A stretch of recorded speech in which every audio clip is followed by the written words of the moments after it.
Good afternoon, Rotarians and guests. Welcome to the weekly celebration of service. I'm your current president, Sally Gaskill. Thank you all for being here, both those of you here in the Frangipani, as well as all of you on Zoom. Awesome. The vision of our club is to be a diverse, engaged community of leaders whose fellowship and service have a significant positive impact, both locally and globally.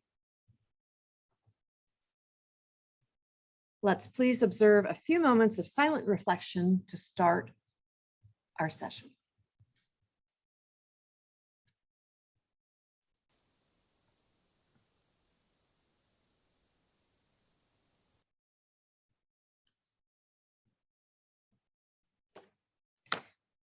Thank you, and please be seated.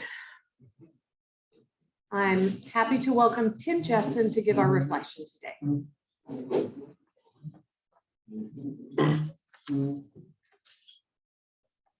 Thank you, President Sally.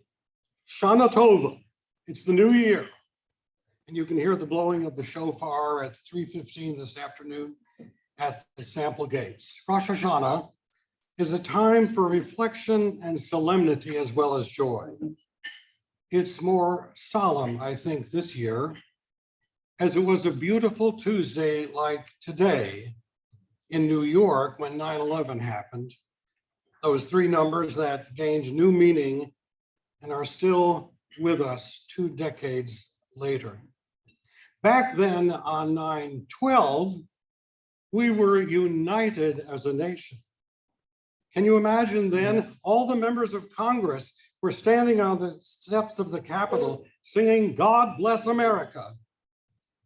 We could have done it better. We could do it better here today. But then America was together and united against a common enemy. Imagine that gathering today, where we'd have to have metal detectors and protective barriers to make sure, well, you know what I mean. We are as divided as a country today as I have ever seen, and there is no end in sight. We're even divided here. A few dozen of us at tables here in the Frangipani, and a bunch of other people watching from dozens of other places. We're divided over masks, Afghanistan, annexation, abortion, homelessness, even vaccinations, and our club is no exception. But reflection just can't diagnose. It must also give some solution.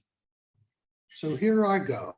2 examples will suffice us in these few moments we have together. A few weeks ago, the Olympics ended in Tokyo under very strange circumstances. Did they bring the world together as we hope the Olympics will? Well, perhaps not as much as people hoped, but 2 high jumpers showed us how to do it. They ended up, after fierce competition, tied in their efforts. And instead of trying again, they asked the officials, could we share the gold medal together? And they said, yes. So Gianmarco Tamperi, a Catholic Italian with light skin, and Mutaz Essa Barshim, a Middle Eastern from Qatar, who was Muslim and dark-skinned, decided to share the gold medal. They could have divided over nationality, over skin color, over religion, but they did not. They recognized the strength and power and athletic ability in the other and shared their victory. Truly a win-win. Later in the same day that the Olympics ended, Peyton Manning was inducted into the Football Hall of Fame in Canton, Ohio. Do you know who was sitting on the front row cheering him on? Tom Brady. I don't hear any laughter in the crowd here. Thank you, because we all know where we're going to stand in that one, probably. But when Brady is inducted into the Hall of Fame, Manning will be there to share his joy. not angry at each other, not sworn enemies. Each recognize the power and ability of the other, their common humanity, if you will. We could do the same. Can you imagine if Pelosi and McCarthy could admire each other that much? Or maybe Joe and Mitch. To recognize we can be together on this licking of the pandemic, resettling Afghan refugees or southern border immigrants, and surely we can get together in helping out in great disasters. Let's try it here, folks. Sit at a table with the people you don't usually mix with. Invite someone to lunch that wasn't on your list, or ask to go for a walk or just talk. Only when we see the beauty in the other can we appreciate that we all belong on this globe together and must work, not as enemies, but simply competitors doing our best for the gold medal before us. Thank you.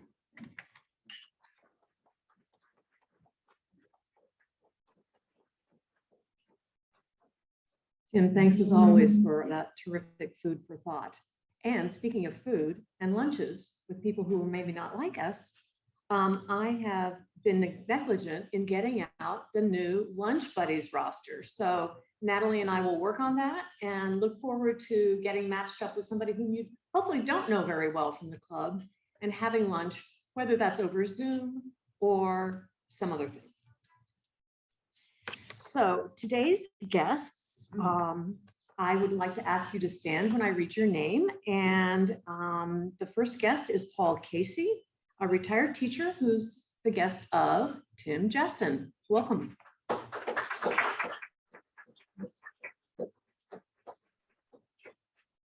Allison Bilawa is an art student here at IU, and she is a guest of Art Omic.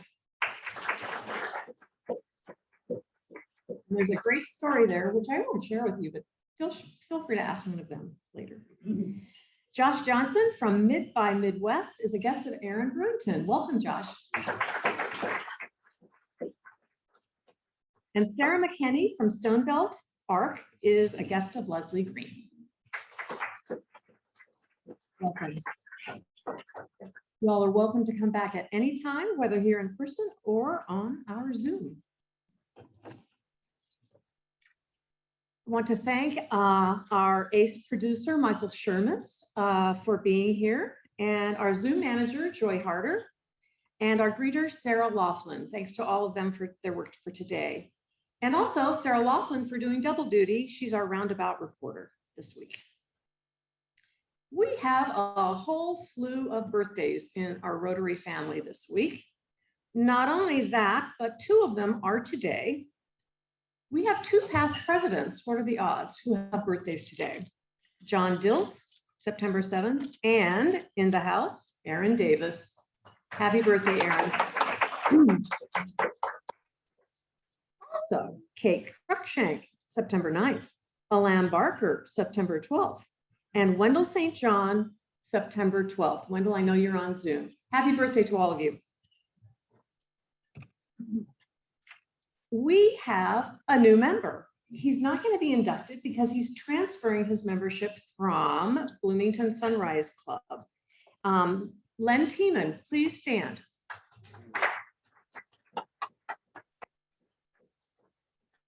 Many of you know Len because he is a lifelong resident of Bloomington, a graduate of Bloomington North, and a graduate of IU. He has an MBA.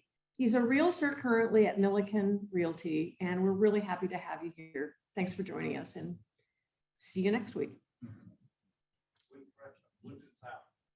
Oh, I misread the acronym. Bloomington South. The record has been corrected.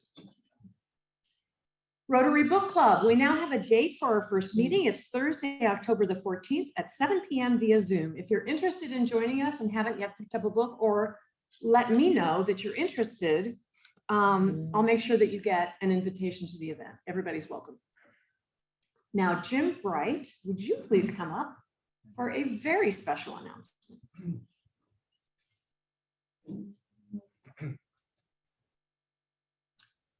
Thank you very much, President Sally. This afternoon, all of you are going to be getting an invitation to a very special event. I'm talking about the 7th annual Bloomington Rotary Toast, honoring our very own Charlotte Zitlow. Well, we have 3 objectives for this year's event. Number 1, we want to honor Charlotte for living Rotary's motto of service above self. We want to raise money for the nonprofit organization of Charlotte's Choice, Habitat for Humanity of Monroe County, which will help some Bloomington citizens realize their dream of having a home of their own. And through what has become our signature event, we want to heighten awareness of Rotary in Bloomington. This is the 3 clubs coming together for this. Now, this year's toast is Friday night, November 5th, starting at 6 o'clock at Ivy Tech's Shreve Hall. Thank you, Susie Graham. And that's less than 2 months away, November 5th. Now, in-person registration for this gala event starts at $100 per person and includes a wonderful dinner provided by One World Catering with Lynn Schwartzberg. And through Mandolin, we're also going to present the toast live on live stream for just $25 per household. Now, in the first 6 years of the toast, we've raised more than $250,000 for area nonprofits, including last year, more than $25,000 for the Hoosier Hills Food Bank when we honored longtime sports writer and author Bob Hamill. In 2020, more than 75 Bloomington Rotary Club members supported the toast, and this year we want all of you to step up and support it. And in fact, we want you to buy tickets right away so we can start putting those big numbers on the board. So to register, go to rotarytoast.com. Again, that's rotarytoast.com. And if you can't remember the website, don't worry. Again, we're going to send it to you shortly after today's luncheon. As always, thank you for your support, and back to you, President Sally.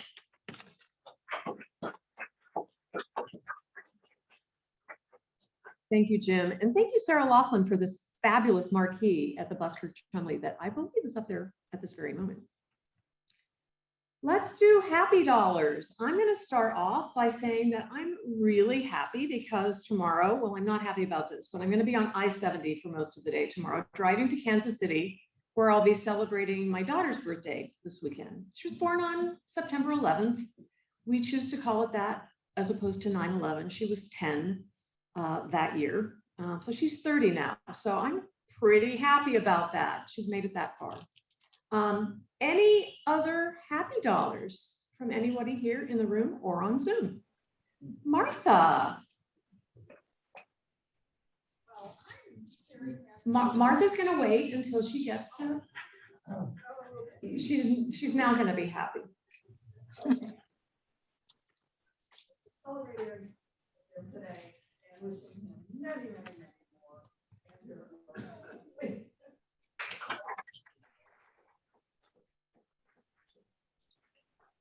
Anyone else in the room? Jim is waiting. This is Glenda on Zoom. Hi, Glenda. I would just say that I was interrupted since I stayed home today for a different reason. I was interrupted by our neighbor, Joe, bringing the Charlie Bird Loves Bloomington book, which was just published. So I just point that out to everybody. So that's one celebration. And the second celebration is that those of us who were in breakout room number 1, more than half of them have a Muncie connection. So that was fun to talk about today. So 2 celebrations. Thanks, Glenda. We have Art in the back room. I have happy dollars because I'm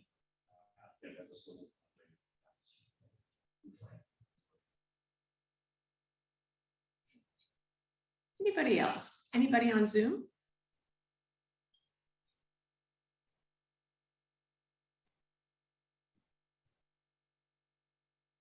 Jim seems to be going back towards Natalie. Look at that. Sally, I would just say that I'm happy with 20 years ago today. Diane and I were back in Japan. I went a half day that day in Tokyo. I was working for Mazda over here, used to be a car, a Mazda 626. Diane and I got on a plane and flew 12 hours to Detroit, arriving at the same time with 12-hour time difference, so we left. And then I took a taxi to my new office at Ford's Product Development Center where I worked for the half day. It was a day to remember. So $20 for 24 hours. That's fantastic. Thank you, Jim. Thanks everybody else for being happy. Charlotte. Charlotte. I'm happy to be a member of this club, but I'm also happy because my children made the Rebecca coming down on Tuesday for the first time in 2 years. I'm very excited about that. They're coming from Vermont and Minnesota. So I'm super happy. Yay. Okay, I'm going to be happy one more time. I'm really happy because on Sunday, I was able to attend live theater for the first time in over 18 months outside at Phoenix Creek State Park, the Cardinal Stage production of Every Brilliant Thing. And I'm looking around this room and about half of you were there that day, which is really cool. And Charlotte went yesterday. It's only up for one more weekend. I really encourage you to go. It's a lovely, thoughtful, one-person play. Okay. That's it for Happy Dollars. Thanks, everybody. And now I'm still happy to introduce Byron Bangert, who's going to introduce today's speaker.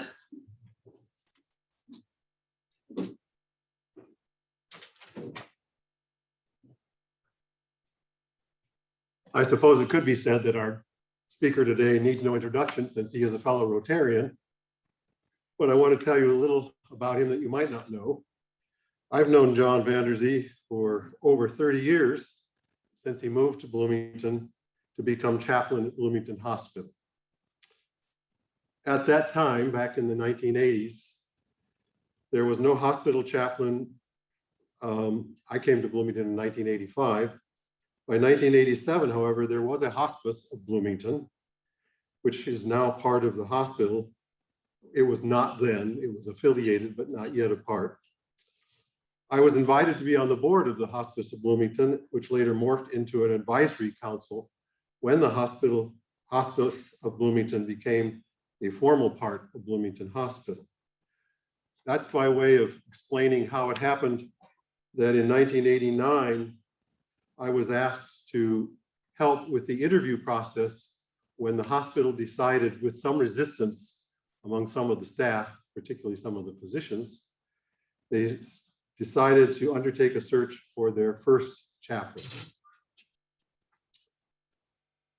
Being included among those invited to interview the candidates for the position, I came to the conclusion that John was by far the clear choice for that new position, an inaugural position for Bloomington Hospital.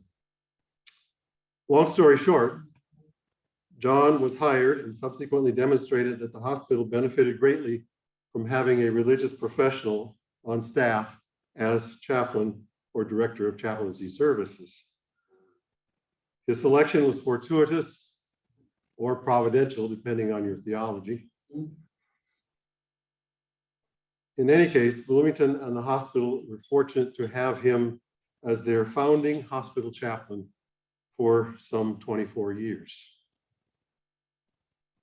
John earned a BA in art education from Calvin College, now Calvin University. He changed his focus to Christian ministry and acquired a Master of Divinity degree from Andover Newton Theological Seminary. He later received his Doctor of Ministry from Bethany Theological Seminary. His study at Bethany culminated in a book, Ministry to Persons with Chronic Illnesses, published in 1993, which was early in his tenure as hospital chaplain. After 35 years in hospital chaplaincy, of which 24 were at IU Bloomington, John retired in 2014. Since that time, he's still been very active. He's preached in a number of local Presbyterian congregations in particular. And currently, he has become the sole proprietor of A Long Way Coaching, LLC.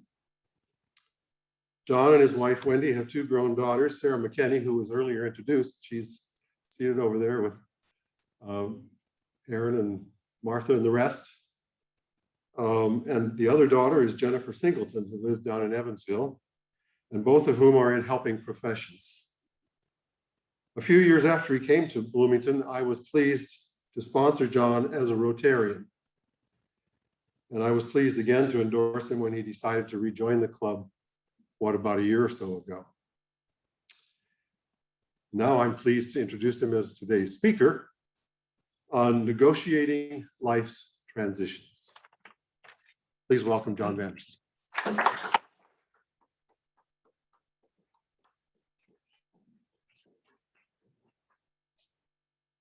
Thanks very much, Byron. It's going to take me a minute to get my computer on.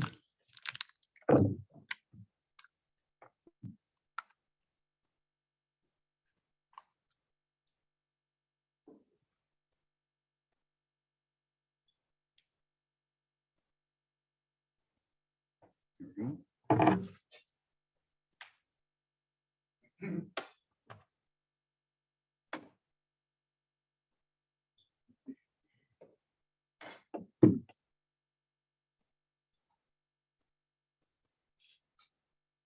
Good to be with you in person. My first in-person Rotary visit since pandemic, so it's good to be with you. There's a scene in the 6th Mission Impossible movie where Tom Cruise performs a stunt. I think you can imagine it already in your mind, by jumping over the top of a concrete office building, and in so doing breaks his ankle. It happens to be the building occupied still today by British Telecom, just a few blocks from the Thames River and in the Blackfriars neighborhood of London. In the nearby courtyard of that building, there is an aluminum sculpture in the shape of a totem pole consisting of 7 faces, paying homage to the 7 ages portrayed in Shakespeare's As You Like It. And some of you might even know the next 4 lines. If you want to say it with me, you may. All the world is a stage, and all the men and women merely players. They have their exits and their entrances, and one man is in his time plays many parts, his acts being 7 ages. Most of us, men and women, of course, have some sense of what is meant by these transitions or ages of life, often portrayed as sequential stages. There are various descriptions, but it generally comes down to the following. Toddlers discover themselves as childhood begins. Then we stumble or storm into the teenage years and the coming of age. We then merge into early adulthood and finding a purpose and a career. Then comes the dreaded but probably overstated midlife crises of the late 30s and 40s. The 50s mean taking stock of our work life and thinking about the good life ahead. Then we slide into the retirement in our 60s and early 70s. And then finally, we arrive at what I like to call the age of enlightenment in the 70s and 80s and beyond. You boomers out there know what I'm talking about. A little more accepting, a little less disparaging, a little less judgmental. Although there is some truth in all these, the linear life sounds rather uniform, undeviating, and rigid today. But as you already know by now, life is nonlinear and disordered, especially in our adult years. We go back and forth between these cycles. But there are also booms and busts, curveballs, lucky breaks, divine interventions, and every other kind of detour along the way that interrupts or alters these cycles. Along with all of these are the events that lead to grief and loss, whether it is loss of a significant person in our lives, or the loss of a job or livelihood, or the existential loss of meaning and significance in our personal lives. The transitions of life may lead us down a path of discovery or disenchantment, depending on our way of handling it. In short, we have choices along the way of life.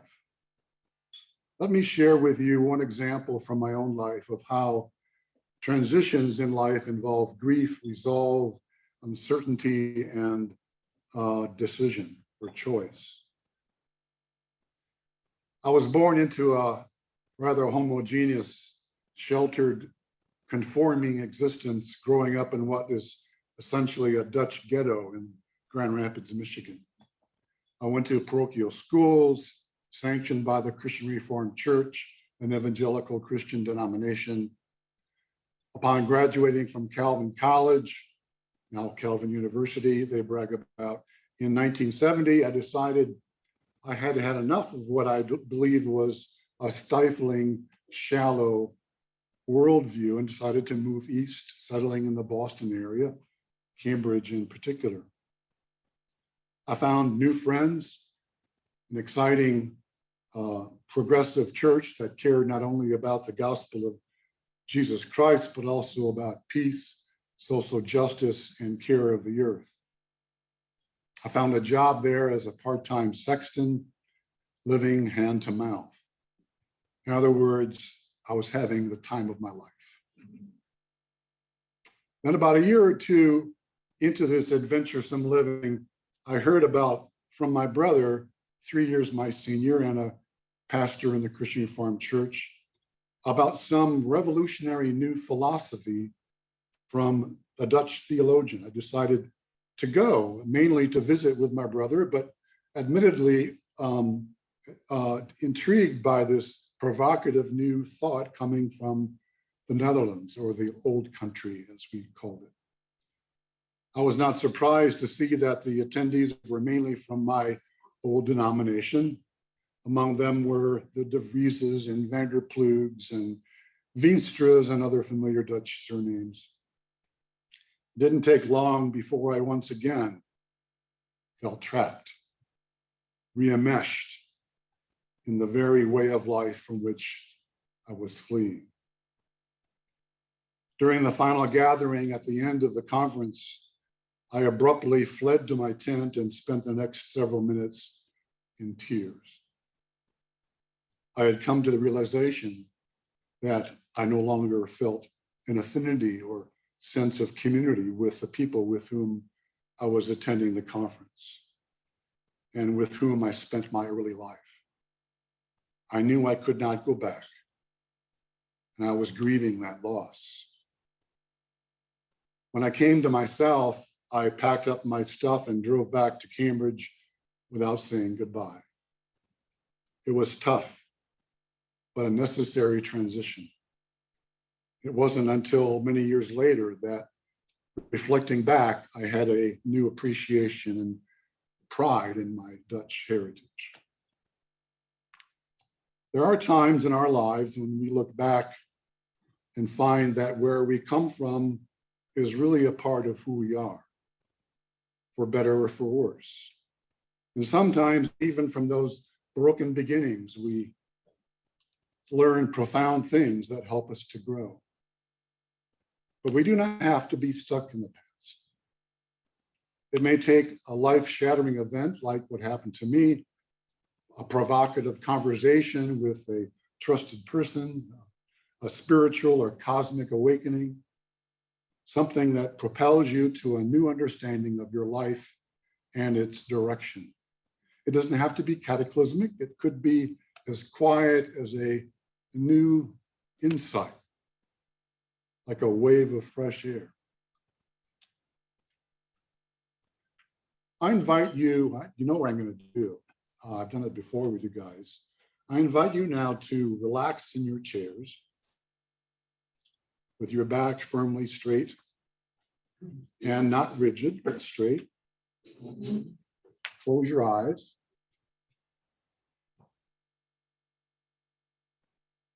Take a few deep breaths. Bring to mind such an important life-affirming transition in your distant or recent past that prompted some change, some new action that led you to who you are now.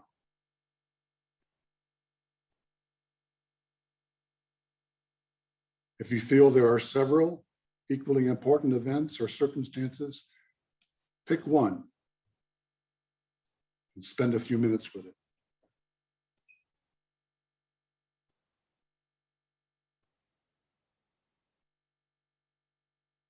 What prompted it? Was it primarily a thought that came to you or a feeling that moved you? Who else was involved in the creation of this new imagination, this new direction?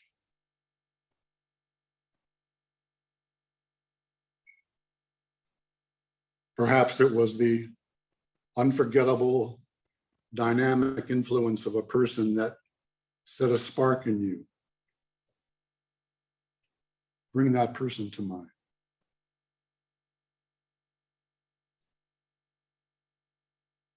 What specific actions did you take that came from this experience?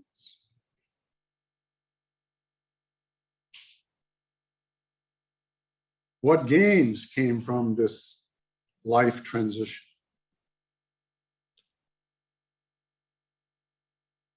What did you lose?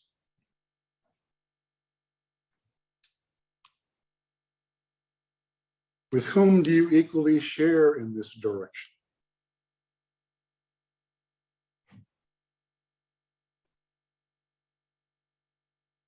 How has your life changed because of it?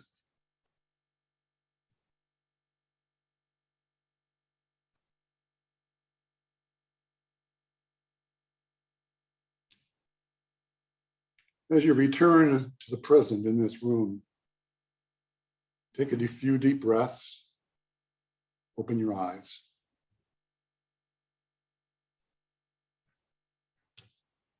What was it like to take part in this visualization?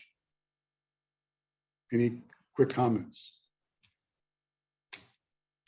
Could be one word, a one-word comment. What was it like?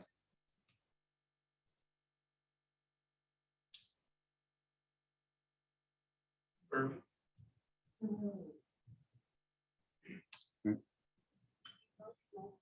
Emotional, affirming, gratifying, peaceful. Good. Challenging.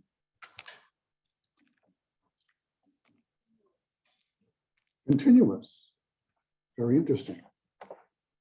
That transition, that change, those decisions keep happening, don't they? As a life and leadership coach, I coach people who are wrestling with some element in their life that needs examining or changing. And they want to know how to go about it. They might need a little nudge. Or perhaps they have a faint sense of what they need to do, but need some clarity before they make that choice. It could be about a change in a career, finding a new way of life, transition that like that, what we spent time and thought just a few minutes ago. It might be about how to carve in more time for recreation and healthier living, self-fulfillment.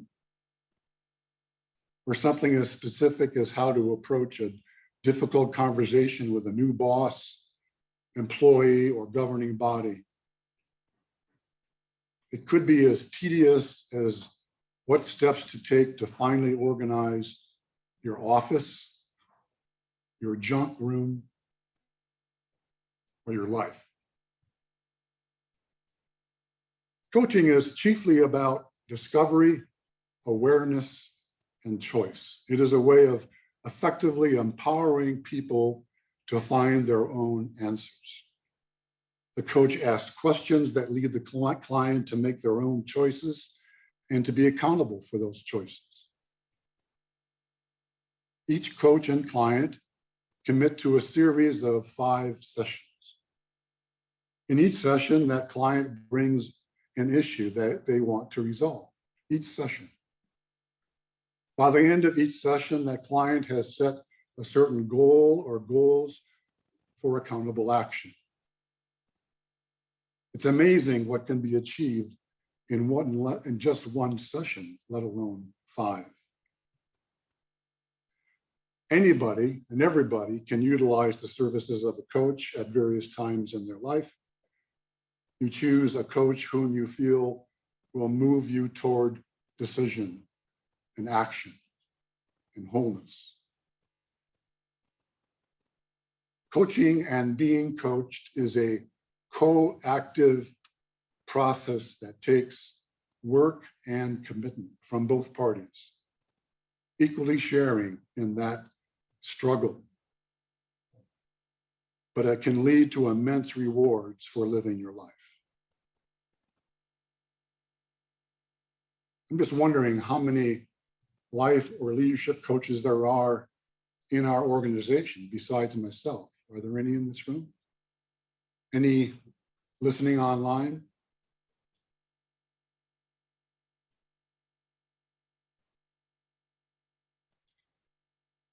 It might be fun to get together for those of you who may be in that position to get together to talk about our craft. It'd be kind of fun. Anyway, life is full of transitions. Life is full of choices. Sometimes it's difficult to know what is involved in making that choice and the determination and the courage to make that choice. Coaches are there to help you provide those answers and choices in life. Thanks very much for your attention. Appreciate it.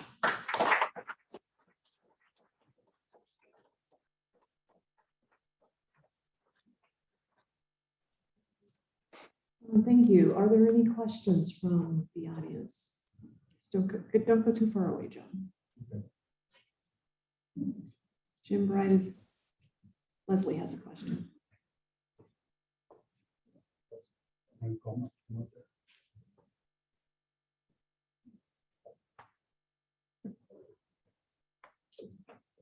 Yes, Leslie. I'm curious, it's a rather unique and unusual time that we've gone through in the last couple of years, and it appears to not be getting any more settled down. Yes. And so I wonder how much that has been an influence on people that you've talked to, and are people looking for something in light of the fact that there's nothing normal about these days? I think it's been a little of both. I think there are people right now who are so involved in trying to negotiate their life situation with this current pandemic, and it's keeping them from maybe seeking a coach. Others, it may be a prime time to do so. So I think there's both influences, if you will.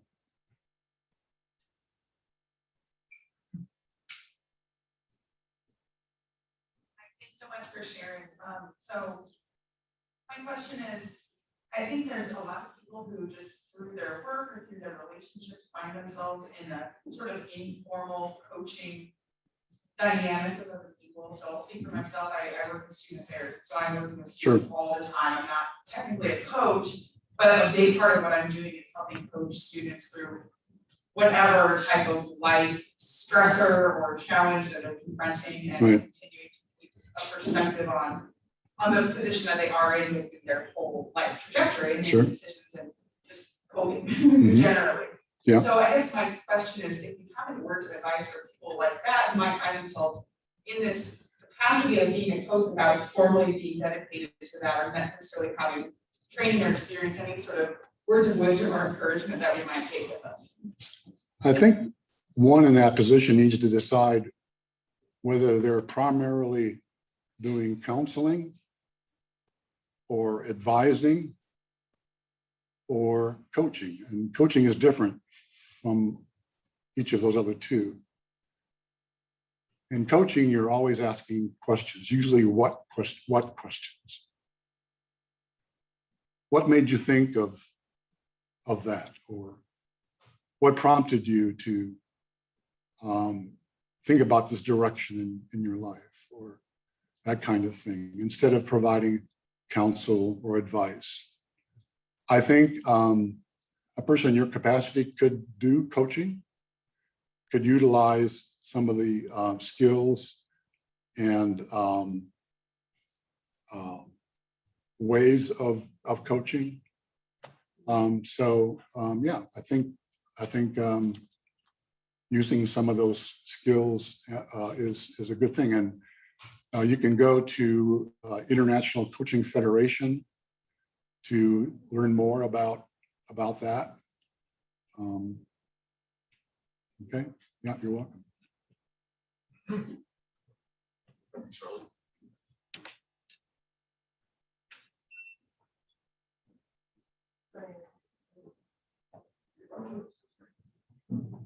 One question, I don't want to be redundant, but in some sense, helping understand themselves.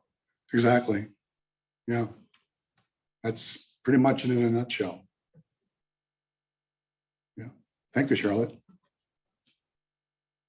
I'll put that in my next presentation, Charlotte. Thank you.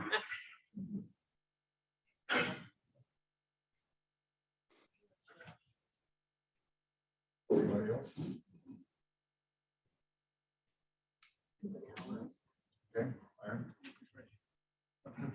John, is there an accrediting organization? So that not just anybody can declare themselves to be a coach? Yes, there are several out there. Unfortunately, or fortunately, depending on where you're looking at it, there are lots of different places out there where you can get accreditation. I find that the International Coaching Federation, which is an international organization, is probably the most the best and probably the most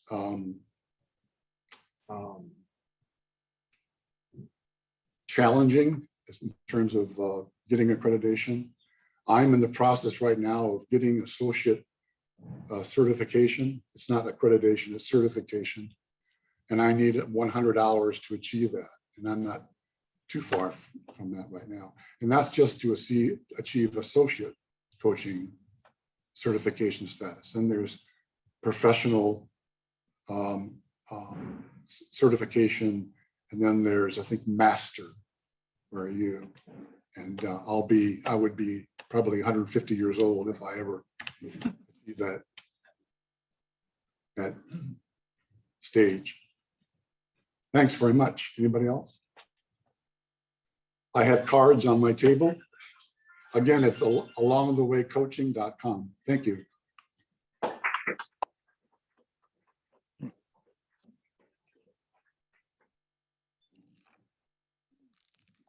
John, thank you so much. In honor of your presentation today, Bloomington Rotary will be making a donation to Pantry 279. I got it, Michael. It's fine. Thank you. Next week, we have a timely topic.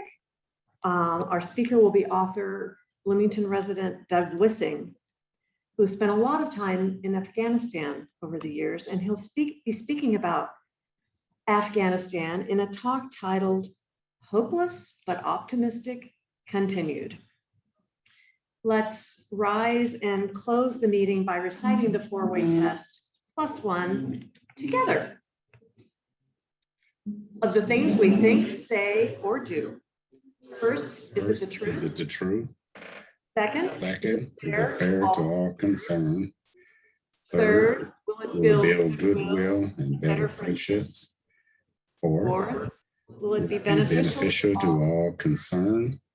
And And fifth, fifth, is it is it fun? fun? Thank you all very much. Jim Sims, it's wonderful to hear your voice over Zoom. Oh, I'm so sorry. Thank you. Was I supposed to mute? I'm sorry. No. Have a good day, all.